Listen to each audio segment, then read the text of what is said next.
another week in review where I go over the trades, comics, graphic novels, whatever you want to call them. I'm going to review the ones I read this week.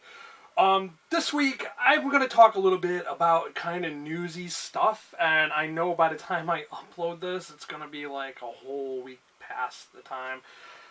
But anyways, one of the cool things that I just noticed is they're going to have a new Iron Man. It is a young black woman. I'm not sure what her name is, or I'm not really sure what her costume is going to look like, but they just kind of announced it on Twitter the other day. So this is going to be kind of cool and interesting to see what that Iron Man is going to be like. To change tunes, Pokemon Go just came out this past week. Well, you know, when I started filming this anyways. And I tried it out. My buddy had downloaded a copy from the Australian iTunes server, so he got it like a day before everyone else, maybe a day, 2 days before everyone else had it. We checked it out, we played it, we went around our city and, you know, checked out the Pokestops and found out how everything worked. So it was pretty cool. I'm not a huge Pokemon fan. I'm not even a Pokemon fan at all, but it is kind of a neat little game, so I downloaded it Friday, either Thursday or Friday. I don't even remember when I downloaded it, but I am a level 8 now, and it's kind of cool. I love the fact that it promotes like physical activity. You have to go around and walk, even though I see so many people cheating and they're driving their cars.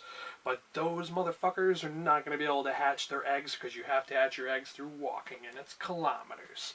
But enough of me ranting about that stuff. Let's get into the books that I read so far. I've read 3 of them so far. First up, we have Deadpool, Volume 3, The Good, the Bad, and the Ugly. Now, I thought that the events of this book happened in Volume 2, and for some reason I cannot find Volume 2 anywhere. I think I might have to break down and buy it if I want to read it. Let me know if any of you guys have already read Volume 2, and was it worth checking out? Is it just garbage? Or because it seems like nothing really must have happened, because I don't know. Well, anyways, the beginning of this book is, it takes place in the 70s, and it's kind of like, it was really awkward. It's got the whole blaxploitation theme, and if you're not familiar with blaxploitation, movies like, what the hell was the name of that guy? I'll remember it later, but like, Shaft, that's it, Shaft. If you remember that, and like Blackula and stuff like that. So it was really awkward, and I was like, really, Marvel, you're going this way? And I thought it was really kind of cheesy and not very good. I kind of was thinking this was going to be a really horrible book just because of that. And of course, this is a story where you're introduced to the Foemen, and their origins are revealed and what exactly they are, which I thought was kind of interesting. And like the cover suggests, it does feature Captain America and Wolverine. But this wasn't that great. This did go over the origin of Deadpool's daughter, too, which was kind of good to know. But this was a really weak book. It was this close to becoming a 2 out of 5 star book, but I gave it a 3 out of 5 stars. It's just okay. I'm kind of disappointed with Marvel with the way they did that first part of the book, though. After that, Spider-Woman Volume 1, SpiderVerse, and just like the title is, SpiderVerse, I've already read this whole volume. I got this thinking it was going to be just Spider-Woman, that it was going to be a separate book away from like stuff that I've already read, but I guess not. So this is very much a small portion of, if you've read the Spider-Verse omnibus, then you've already read this. And it involves Jessica Drew going undercover, trying to infiltrate to get, you know, to fix things. But yeah, with the Morlons, I think they're called. It was good. I did enjoy this part of the Spider-Verse, and I did rate this 4 out of 5 stars. I know not everybody felt that way about that story. After that, I read Rocket Raccoon Volume 2, Storyteller. Actually, Storytailor. Sorry, I got that wrong. I just noticed it said Storytailor, not Storyteller. This is written by Scotty Young, who is a great, fabulous artist. But he did a pretty good writing job with this. This Rocket Raccoon story, I just love how he kind of like, he wrote the way you know, Rocket Raccoon's kind of this angsty, like, dude that doesn't want to be referred to as a raccoon, and his bond with Groot. So they go to this, they're kind of like stranded on this planet, and something happens to Groot, and he has to find an antidote for him.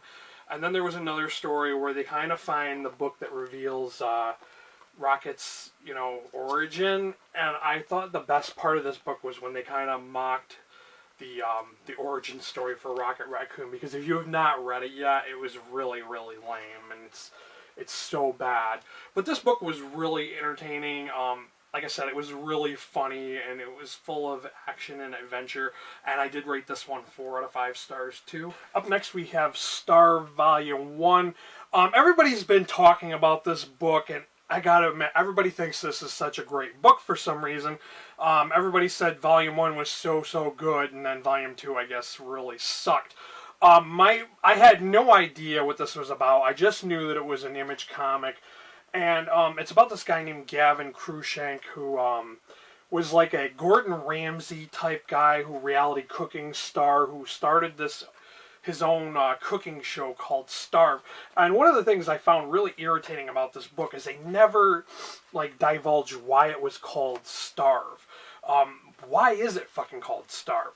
But mainly the story focuses on how he decided to like get away from this life. He decided to go all the way across the world to live. I'm assuming Thailand is where he was, because they show like a lot of Thai things and Thai culture. I guess he had come out as gay to his wife, and his wife was like, she's like this jilted lover who's like, you know, she took over his business and everything to do with his reality TV show. So it's mainly just a drama. Like, I found it so hard to get into this book.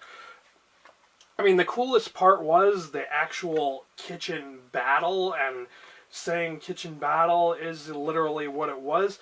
That was like about the only interesting thing I found about this book. To be quite honest with you guys, I didn't think this was that great. Like I said, it's just mainly about his wife and how she's like angry and just, you know, seeking revenge on him. So I really only rated this 3 out of 5 stars. It's just okay. I'm not in a big rush to read Volume 2 because I heard Volume 2 wasn't that great anyways, but it is what it is. Okay, up next we have Supergirl Volume 5, Red Daughter of Krypton. I love the Red Lanterns, and Supergirl hasn't been too bad. But I was hoping that this would be so much better than it was. Supergirl has been really kind of hurt by her unfortunate events that have happened to her in the New 52 books. She fell in love with that Hell guy, and of course he turned out to be a creep, and everybody doesn't like her on Earth. They attacked her as soon as she came here. So she gets all this rage in her, and of course the Red Lantern ring finds her. And mostly this book was about her journey as a Red Lantern, and reveals how she removes the ring. But, I mean, I thought this was just okay. This could have been a much better story. It did have a lot of holes and gaps in it. Like, they didn't explain. Like, I knew what had happened because I had read The Doomed, you know, with Superman and Doomsday. They didn't explain where the kryptonite and the air came from, and they were just there before, and there wasn't. So there's like little holes like that. If you only read this but didn't read the other books, you wouldn't really know what was going on. I didn't really think this was that strong a story, so I rated this 3 out of 5 stars. Okay, this is where I'm going to end my week in review, and I'm going to end it with Station 16. This is a graphic novel from Dark Horse Comics and SAF or SAS Comics. This was kind of interesting. It takes place up near Siberia. There was an old base called Station 16, and they did like experimental things with humans, and there was like nuclear testing and stuff. So there was a current base in 1997, and this is all fiction, by the way, I gotta throw that out there. And they get this radio broadcast, and they assume that, you know, well, they hear it, and they think it's coming from this base. So they go to investigate, and weird stuff kind of happens. It's stuff to do with, like, time jumps and stuff like that. It was kind of interesting, but it wasn't that great of a story. the artwork was really kind of bland. I really didn't think this artwork was all that great.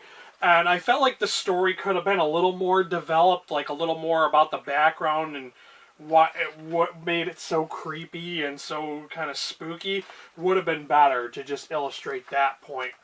But, you know, it is what it is. This was kind of fun to read, but it wasn't, like I said, it wasn't that great. I only rated this 3 out of 5 stars on Goodreads. So if you've read any of these books, let me know down below if you have read them, what your thoughts on them are, or if you plan on reading any of them, let me know. Thanks for watching. Until next time, later, guys.